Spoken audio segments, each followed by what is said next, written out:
The transport ship docked at Station Meridian 7 with a soft hum, looked through the small window at the massive structure floating in space. The Galactic Military Academy was bigger than any building she had ever seen on Earth. It was a city made of metal and glass, spinning slowly against the stars. She picked up her bag and walked toward the exit.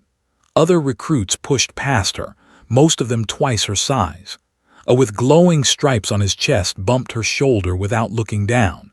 A group of officers with silver scales and 4 arms whispered to each other as she passed. Kept walking. She had heard the whispers before. She would hear them again. The docking bay was crowded with hundreds of new cadets from across the galaxy. Species she had only read about in books stood in neat lines, waiting for processing. Found her assigned spot and stood quietly, her hands folded behind her back. "Is that a human?" someone said behind her. "Must be the one from the treaty." Political gesture. She looked so small. How did her species even survive? Did not turn around. She kept her eyes forward and waited. A loud voice cut through the noise. "Attention, cadets." Commander Wu walked onto the platform above them. He was, his silver scales polished and bright, his 4 arms clasped behind his back. 300 years of service had left scars across his face, and his eyes were cold and sharp. "You are here because your governments believe you have potential," he said. "I do not care what they believe. In my academy you will prove yourself or you will fail. There is no middle ground." He looked across the crowd. His gaze stopped on for just a moment. "Some of you come from warrior species with thousands of years of combat history. Some of you come from worlds where fighting is a way of life." He paused. "And some of you come from worlds that should have killed you long ago." A few cadets laughed quietly, felt their eyes on her back. "Training begins tomorrow at 600, dismissed." The crowd broke apart, checked her assignment tablet and found her barracks number. She walked through the long hallways of the station, passing training rooms and weapons lockers and mess halls filled with aliens eating strange foods. Her barracks was a small room with 6 beds. 5 of them were already claimed by other cadets. The only empty one was in the corner, next to the waste recycler. A cadet named Bora looked up from her bed. She was tall and thin, with pale blue skin and eyes that seemed to look in multiple directions at once. "You're the human," she said. It was not a question. "Yes," said. She put her bag on the empty bed and began unpacking. "I heard your planet has acid in the air, and your animals eat each other alive, and your own son gives you cancer." Bora tilted her head. "How are you not dead?" "We adapted," said simply. "Adapted?" Bora made a sound that might have been a laugh. "My species has been fighting wars since before your kind discovered fire. We have never needed to adapt. We were already perfect." Did not respond. She finished unpacking and lay down on her bed, staring at the ceiling. The next morning came quickly. Woke before the alarm and was dressed and ready when the lights turned on. The other cadets groaned and complained, their bodies still adjusting to the station's artificial day cycle. The first class was tactical theory. Sat in the back row and listened as the instructor, a cybernetic veteran named, explained the basics of squad movement and battlefield communication. Most of it was familiar. Earth's military had studied coalition tactics for decades. The second class was physical conditioning. Cadets ran through obstacle courses and lifted weights and practiced hand-to-hand combat forms, completed every exercise without complaint. She was not the fastest or the strongest, but she never stopped, never rested, never asked for help. "Interesting," said a voice beside her during the water break. Turned, a young stood there, his silver scales still dull with youth.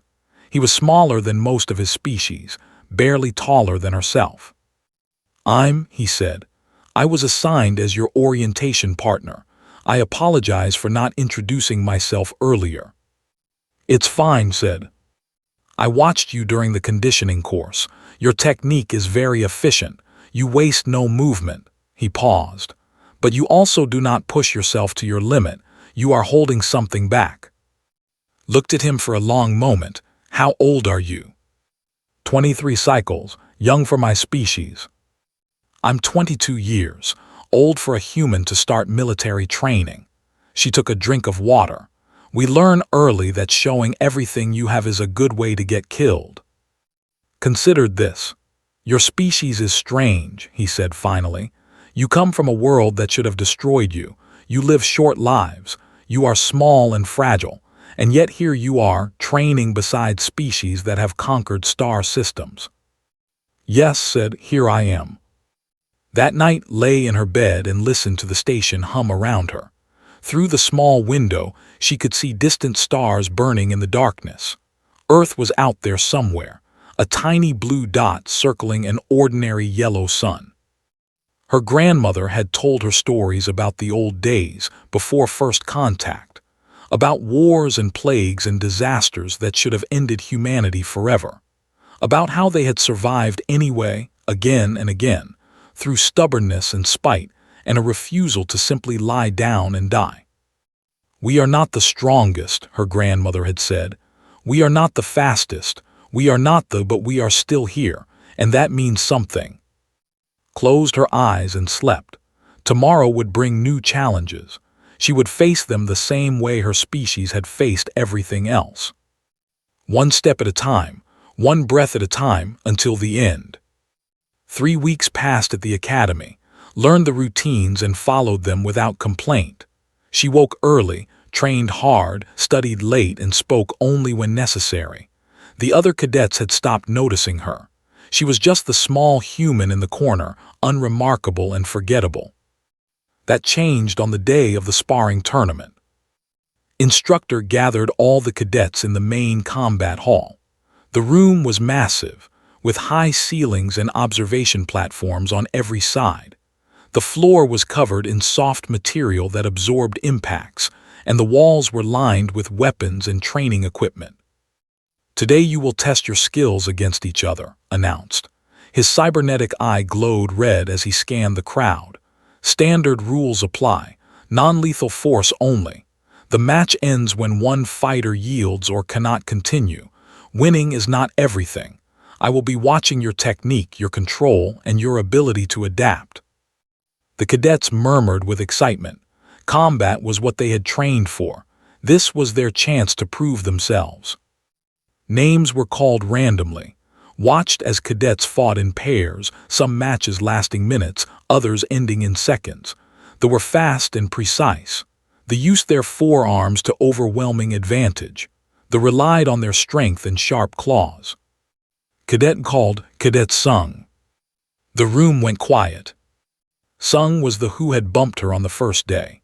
He stood over 2 meters tall, his body covered in thick muscle, his chest marked with bioluminescent stripes that glowed brighter when he was excited. He was one of the best fighters in their class. He smiled as he walked toward the ring. "Don't worry, Earthborn," he said loudly enough for everyone to hear. "I will make this quick. I don't want to hurt you too badly." Said nothing. She removed her outer jacket and stepped into the ring.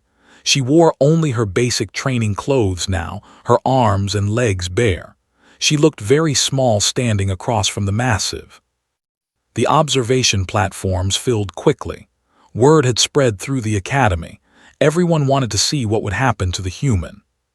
"Begin," said. Sung moved immediately. He was faster than his size suggested, crossing the distance between them in 2 long steps.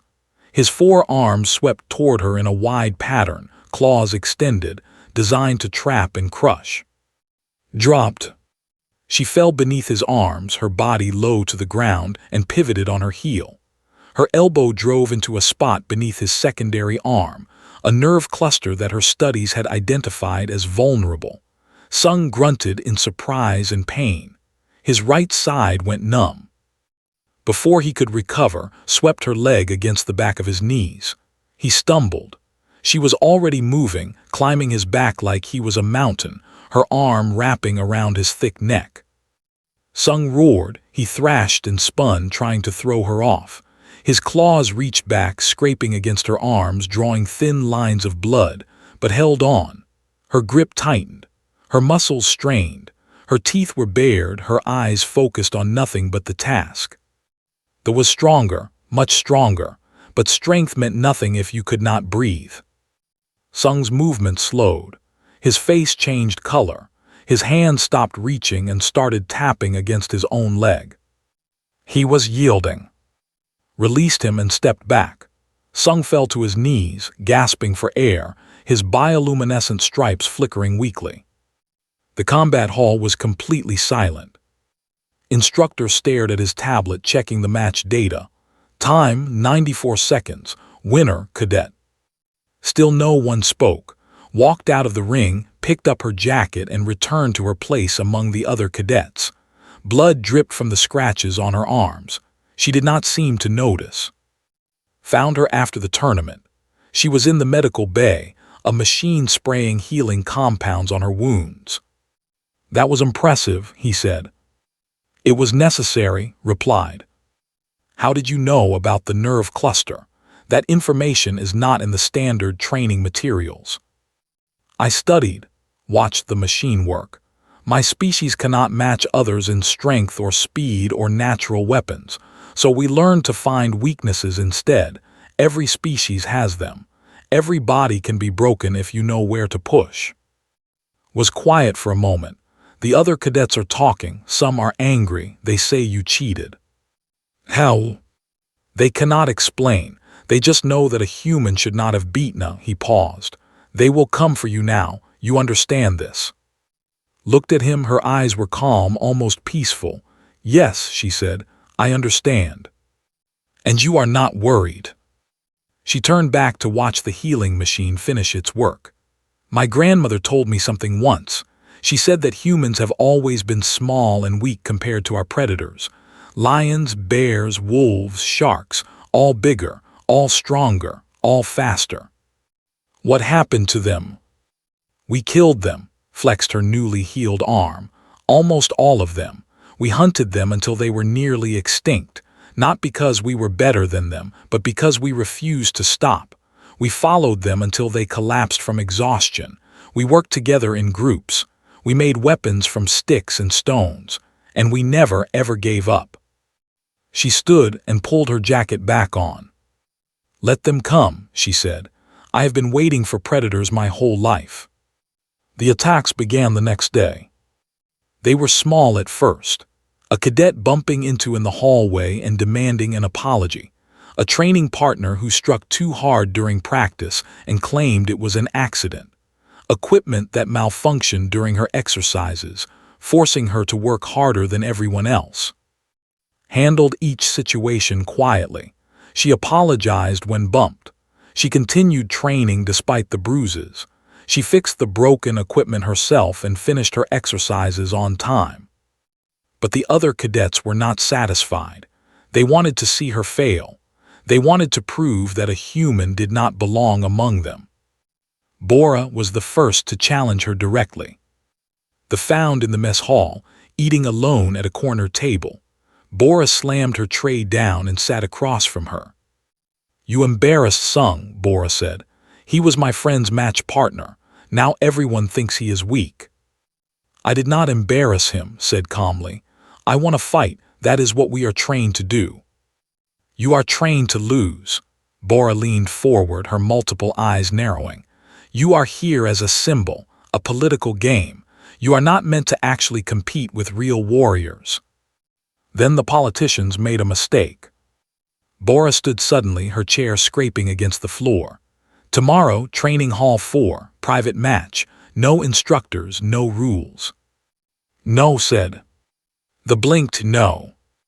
If I fight you without instructors present, I will be expelled for breaking regulations.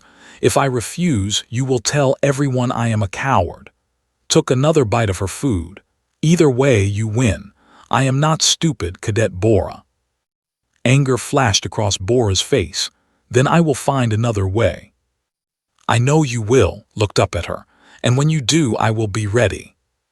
The harassment continued for 2 more weeks. Belongings were stolen from her locker. Her assignments were deleted from the academy system. Someone spread rumors that she had cheated during her entrance exams, that she was actually a spy, that humans carried diseases that could infect other species. Through it all, remained calm. She reported nothing. She complained to no one. She simply adapted, working around each obstacle as it appeared. Watched with growing confusion. "Why do you not fight back?" he asked one evening. They were in the library studying tactical simulations. "Fighting back is what they want," said without looking up from her tablet. "If I attack them, I become the aggressor. I give them a reason to remove me." "But they are making your life impossible." "No, they are making it difficult. There is a difference." She finally looked at him. "My great-grandfather survived a war. Not a war like the ones your species fights, with spaceships and energy weapons. A war with bombs and guns and poison gas. He spent 4 years in mud and blood, watching his friends die around him." "What happened to him?" "He survived. He came home. He built a family. He lived until he was 92 years old," smiled slightly. "When I was young, I asked him how he endured it. Do you know what he said?" Shook his head. "He said that the enemy's job was to make him quit. His job was to refuse. That was the whole war, every day, over and over. They tried to make him quit. He refused." She turned back to her tablet. "So that is what I do now. They try to make me quit. I refuse." The final escalation came 3 days before the semester combat evaluation. Was walking back to her barracks after evening training when she turned a corner and found 5 cadets waiting for her. Sung was there, along with Bora and 3 others she did not recognize. "Earthborn," Sung said. His voice was different now, harder. "We have been patient with you. We gave you chances to leave on your own, but you insist on staying where you do not belong." Stopped walking. She looked at each of them, nodding their positions, their stances, their body language. 5 against 1, she said, "and you call yourselves warriors." "We call ourselves the rightful owners of this academy," Bora hissed. "Your species crawled out of the mud a few thousand years ago. You have no right to stand beside us." "Then prove it," set her bag down. "In 3 days we have the combat evaluation. If you want to beat me, do it there, in front of everyone, under academy rules." The cadets looked at each other. "Unless you are afraid," continued. "Afraid that even with every advantage, you still cannot defeat one small human from a death world." Sung's claws extended. For a moment thought he would attack anyway, but then he pulled back, his stripes glowing with anger. 3 days, he said. "We will request to face you in the gauntlet, all of us, one after another. And when we are done, there will be nothing left of you but a lesson for the next human who thinks they belong here." They walked away, leaving alone in the hallway. She picked up her bag and continued to her barracks. Her hands were steady. Her breathing was calm. Inside her chest, her heart beat slowly and powerfully, the same rhythm that had carried her ancestors across continents, through ice ages, past every extinction event that should have ended them. 3 days, 5 opponents, no rest between matches. Smiled. Finally, a real challenge. The combat evaluation day arrived under artificial sunlight that filled the academy's main arena. Every cadet in the program was required to attend, either as a participant or observer. The stands were packed with hundreds of bodies, scales and skin, and fur of every color, all watching the fighting ring below. Instructor stood at the center of the arena. His cybernetic eye scanned the crowd as he explained the rules of the gauntlet. Each cadet will face 3 opponents in sequence. You will be scored on technique, endurance, and adaptability. Rest periods between matches are at the instructor's discretion. He paused, his gaze finding in the waiting area. Some cadets have requested specific opponents. These requests have been approved. A murmur ran through the crowd. Everyone knew what this meant. Stood and walked toward the ring. She wore her standard sparring gear, nothing special, nothing extra. Her black hair was tied back tight. Her face showed no emotion. Across the arena, Bora stepped forward as the first opponent. The moved with the confidence of someone who had never truly lost a fight. "Begin," said. Bora attacked immediately, her long limbs striking in rapid combinations. She was faster than Sung, more precise, her movements designed to overwhelm and confuse. Blocked and dodged, giving ground slowly, studying the patterns. The crowd cheered for Bora. No one cheered for the human. 90 seconds passed, found her opening. She caught Bora's arm during an overextended strike, twisted it against the joint and forced it to the ground. Bora screamed in pain and tapped out. Stood, breathing hard. A thin cut above her eye dripped blood down her face. "Next opponent," announced. "No rest period, instructor's discretion." Sung entered the ring before could even wipe the blood from her eyes. Though was smarter this time. He stayed at distance, used his reach, forced her to come to him. Every time she got close, he would retreat, making her waste energy. The minutes stretched on. His movement slowed. Her breath came in ragged gasps. The wound above her eye kept bleeding, and she had to keep blinking to clear her vision. But she did not stop. She could not stop. To stop was to die, and humans did not know how to die quietly. She caught Sung with a desperate combination, a feint to his left side followed by a spinning strike to his temple. He dropped, unconscious before he hit the ground. The arena went silent. Stood over him, swaying slightly. Her hands shook. Her lungs burned. Something was wrong inside her body. She could feel bones grinding against each other with every breath. "Next opponent," said. His voice was flat, emotionless. Minyu stepped into the ring. There was enormous. 3 meters of armored muscle, evolved on a world where everything was trying to kill everything else. His species had no concept of surrender. They fought until they won or died. He looked at the way a predator looks at wounded prey. "You should yield," he said. His voice was deep and rough. "There is no shame in knowing your limits." Raised her hands into a fighting stance. Blood ran down her face. Her ribs screamed with every breath. Her shoulder felt like it was filled with broken glass. "Humans don't have limits," she said. "We just have reasons to keep going." Minyu charged. What happened next would be watched and analyzed for years afterward.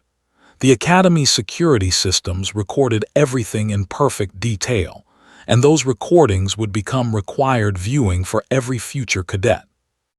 The moved like an avalanche, unstoppable and overwhelming. His fist came down towards head with enough force to crack stone. She stepped forward into the attack, not away from it. Her hands caught his arm and redirected his momentum. Her hip twisted. Her legs drove upward, and somehow, impossibly, the massive left the ground. Minyu flew through the air and crashed into the arena floor. Before he could rise was on him, her forearm pressed against his throat, her knee pinning his arm. He struggled for 3 seconds, then his eyes rolled back and he went limp. Released him and tried to stand. She made it halfway before her legs gave out. She collapsed beside her fallen opponent, her body finally surrendering to the damage it had sustained. Medics rushed into the ring. Scanners swept over both fighters. And then the head medic, an elderly with 6 eyes and trembling hands, looked up at his readings and made a sound that no one had ever heard him make before. "Fear." "Her adrenaline levels are at 400% baseline," he announced, his voice cracking. "Cortisol saturation is critical. Pain receptors have been chemically suppressed." He looked at instructor with something like horror. She has been fighting with 3 cracked ribs, a torn ligament in her shoulder, and a fractured orbital bone. The arena was completely silent. "Her body," the medic continued slowly, "has been destroying itself to keep her fighting. Every system pushed beyond safe limits, every chemical override engaged. She should have collapsed after the first match." He looked down at its unconscious form. "And she won, against all 3 of them, she won." Commander Wu stepped forward from the observation platform. His face was unreadable, but his 4 hands were clenched tight. "Clear the arena," he ordered. "Get her to the medical bay, full treatment, full monitoring." As the medics lifted onto a stretcher, the scanner above the ring flickered to life. Its red warning light pulsed through the silent arena, and a mechanical voice echoed off the walls. "Alert biological anomaly DETECTED. Classification, Earthborn. Combat status, extreme threat. Recommendation, stand down immediately." No one moved, no one spoke. They just watched as the small human was carried away, her chest still rising and falling, still breathing, still refusing to quit even in unconsciousness.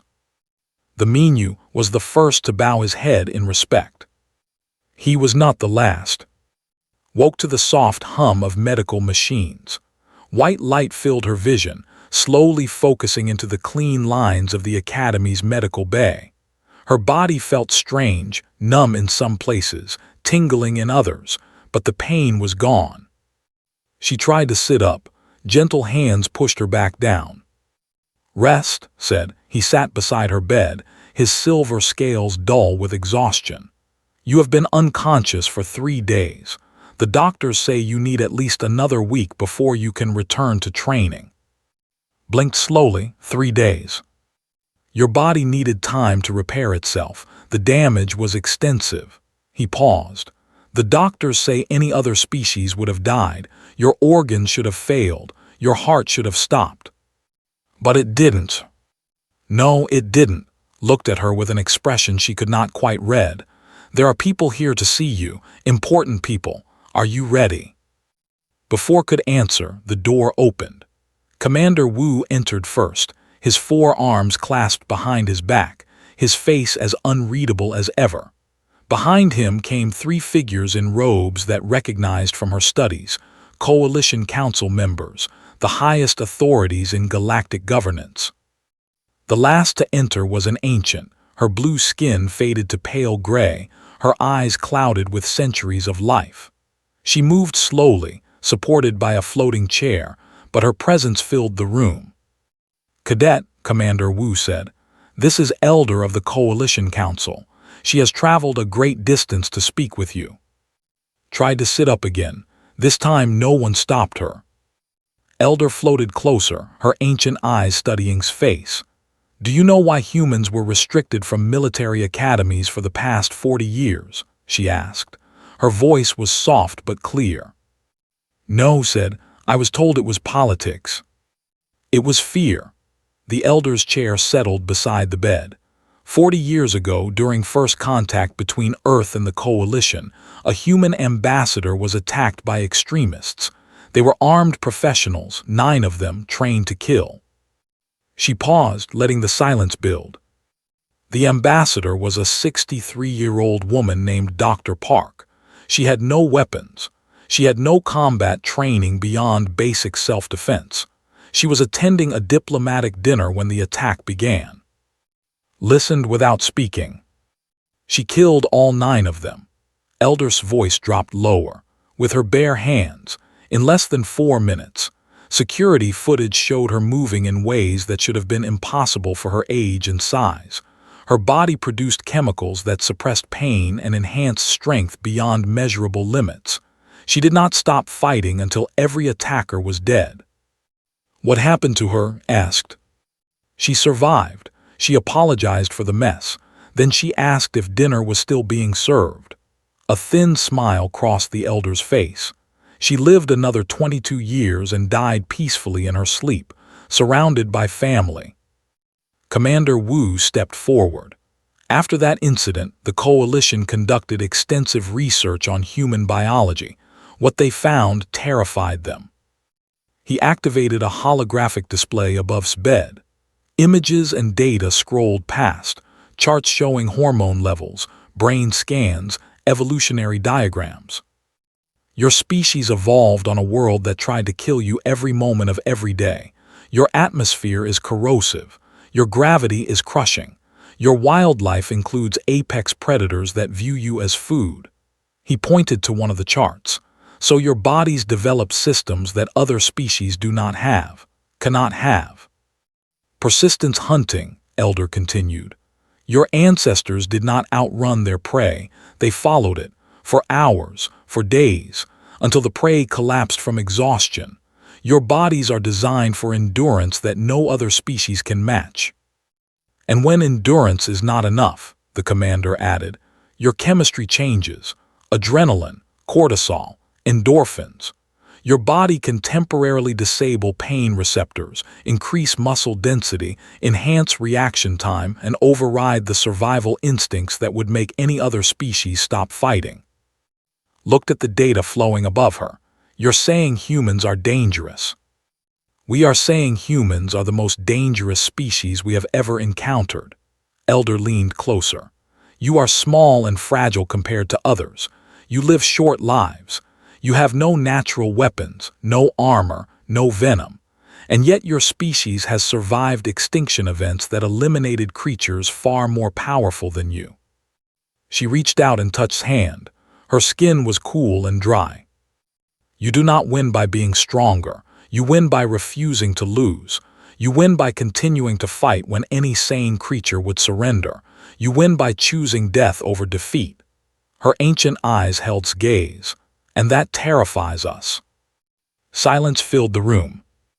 The cadets who attacked me, finally said, what happens to them?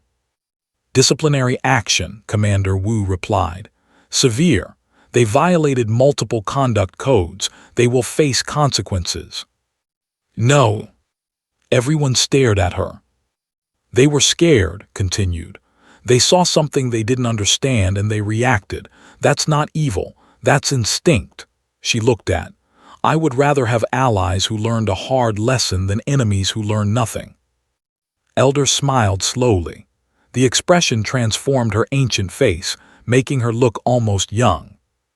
And that, she said softly, is why humans are truly terrifying. You have every reason to destroy us. The power, the endurance, the inability to quit. She squeezed his hand gently. But instead, you choose to make us family. 3 years later, Cadet graduated at the top of her class. Graduated beside her, the first human combat partnership in Coalition history. They were assigned to the same unit, the same ship, the same mission. Bora requested transfer to their squad. Her request was approved. Sung followed, then Minyu, then others, species after species, warriors who had once tried to break her now asking to stand beside her. Accepted them all. The Academy updated its scanner protocols that year. When an Earthborn entered any combat situation, anywhere in Coalition space, alarms would flash red with a simple warning. Earthborn DATACTD, exercise extreme caution. Not for the humans' protection. For everyone else's. And somewhere in the vast darkness between stars on a small blue world circling an ordinary yellow sun, humanity continued doing what it had always done. It survived. It adapted. It refused to quit. And it waited patiently for the rest of the galaxy to understand what that truly meant.